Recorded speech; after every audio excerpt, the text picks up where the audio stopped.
Now we're getting out there. Do you think there's any bases out there on other planets or any anomalies, anything that we'd be surprised by? Well,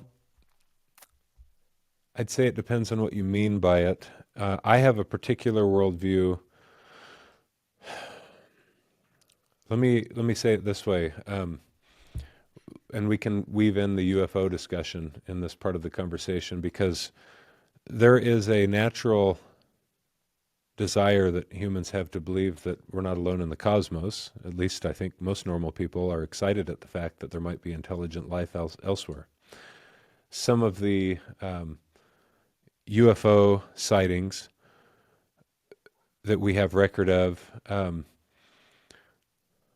I've often poo-pooed that in my adult life, and having been in the military, I say, well, I chalk that up to government work. Much of what people are seeing is likely government programs, acknowledged or unacknowledged, or tricks of cameras.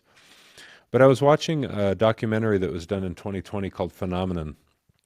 I was watching it with my wife late at night, and it was probably 45 or 60 minutes into this documentary.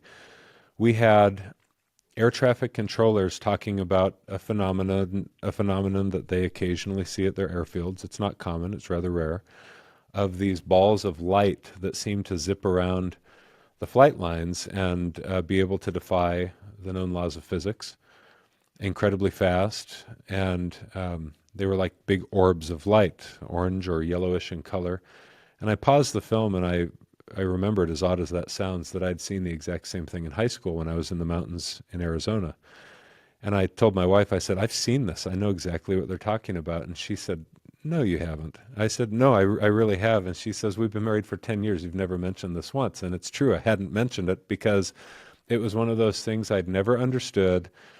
I, it was a very peculiar experience. I was with another girl at the time when I saw this. And so I said, look, come with me. We're going to go to Facebook. We're going to go online and we're going to send a message to this girl I've not reached out to in, 20 years. And I'm going to say, hey, remember me? Remember that time we were in the Tucson Mountains, which is exactly what I did. I said, do you remember that thing we saw? And I didn't say anything else.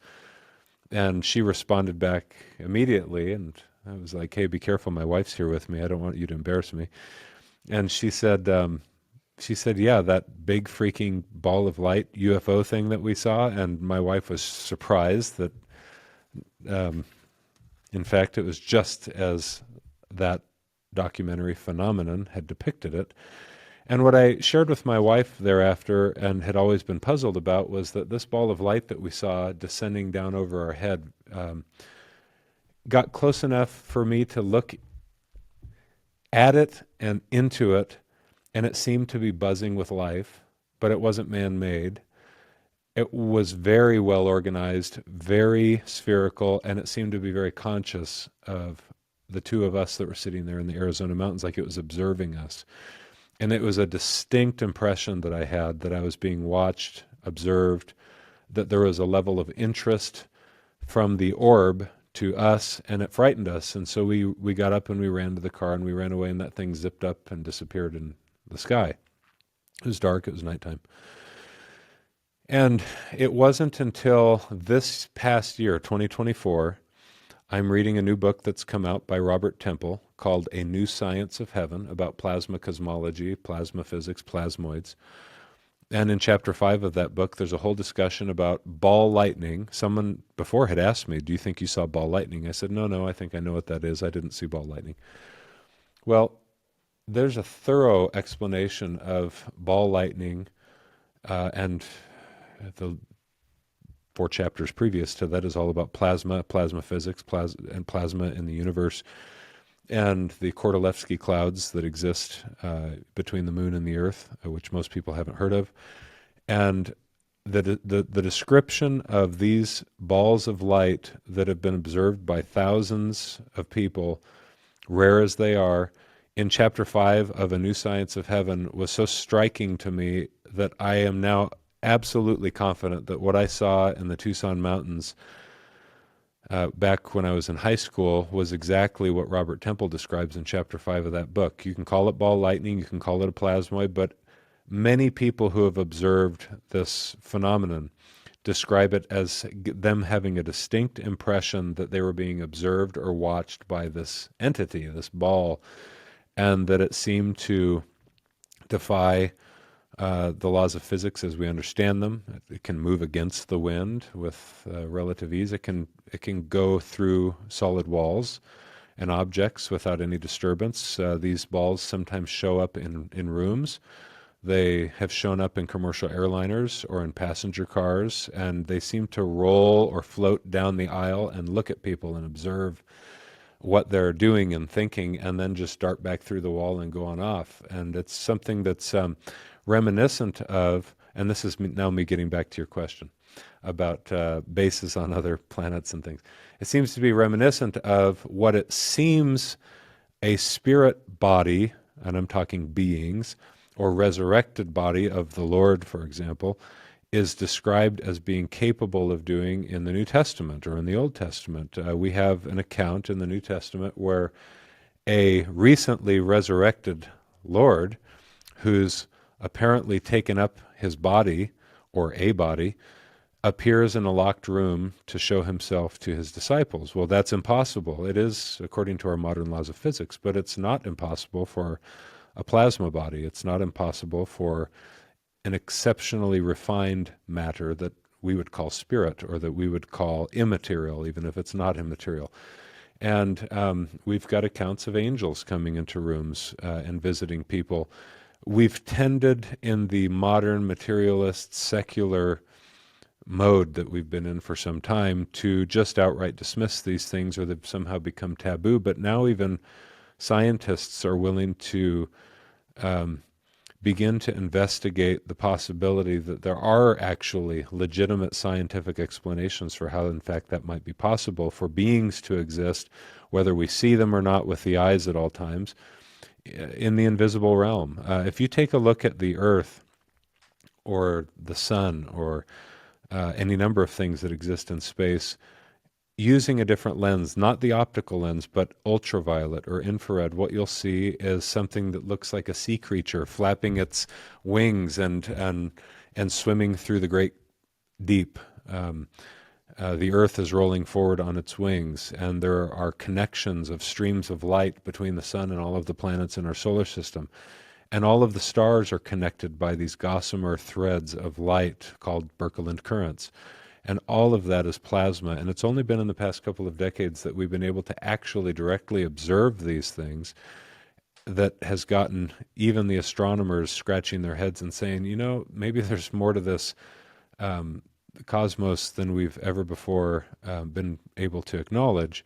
And we ought to start looking into some of these things. And maybe that explains how it is that electricity and magnetism seem to be everywhere in the cosmos, even though in this, what we used to call the vacuum of space, it seems to our optical lens as if it's empty. In fact, it's filled with plasma, and plasma is highly conductive. And so there's this energy that's instant and direct and immediate between all of the stars that seems to connect all of us. It seems to be responsible in part for even our gravity, which until recently, we've chalked up just to density and mass of an object and distance of an object. But you go back to some of the earlier astronomers, to Newton, and then I really like Johannes Kepler and the Copernican age, and they were talking about things that were dismissed in the Age of Enlightenment, whatever that might mean now. They were dismissed as kooky, as being far too religious, far too spiritual, far too occultic for our modern sensibilities. And so we've written them off, especially Kepler. But only recently, his writings have been now translated into English. And you go look at what people like these great minds like Kepler were thinking about. Their whole mentality is absorbed in their Bibles, in occult literature, in astrology, and why I mention all of that is just to say this: they genuinely believed that everything in the cosmos was connected, and it led to stunning revelations that we now just consider materialist, secular, wholly unconnected, disconnected, and that humans are some great accident. Now, I happen to believe that there's plenty of life out there, whether we can see it with our natural, mortal, fallen eyes or not. And in fact, angels do visit men and women on the earth. Beings exist. And in most cases, when they interact with humans on the earth, they don't come in spacecraft. They can just appear. They don't need a spacecraft to get here. It's possible that, in fact, there are others like us that might be reliant on a spaceship to make those journeys. I'm not aware of any viable instance in which we've had an extraterrestrial visitor who breathes like us and who shows up in a spacecraft. I've read some stories. I don't find them very credible. But I do believe in many of the eyewitness accounts of extraterrestrial, angelic, or demonic visitors who have shown up, interacted with men and women, and in fact have had my own experience. Unfortunately, with the demonic side and not with the heavenly angelic side. But that was in 2003 in December. And so, these things are realities that most humans the world over believe in. And now we've finally got some science that's willing to look into it and abandon a centuries-long orthodoxy that they've been all too reluctant to abandon. I'm giving really long answers to the questions that you're teeing up. Oh, I love it because I'm not a big talker. So I'm just like I'm thrilled to just sit back and listen, and everything you're saying is really refreshing actually because Oh, good. um when I look at you, I think you're this big military Yeah, strong like figure, and my idea of military guys is like straight edge, um, kind of like all logic, no woo woo. yeah. I could imagine trying to talk about angels and spirituality to like some guy at boot camp, and he would just like scream in my face and tell me to do push-ups. And so it's like really refreshing to hear you be so open about just to everything, to Mhm. the ancient past, to the spirituality, to religion. Like it's just very refreshing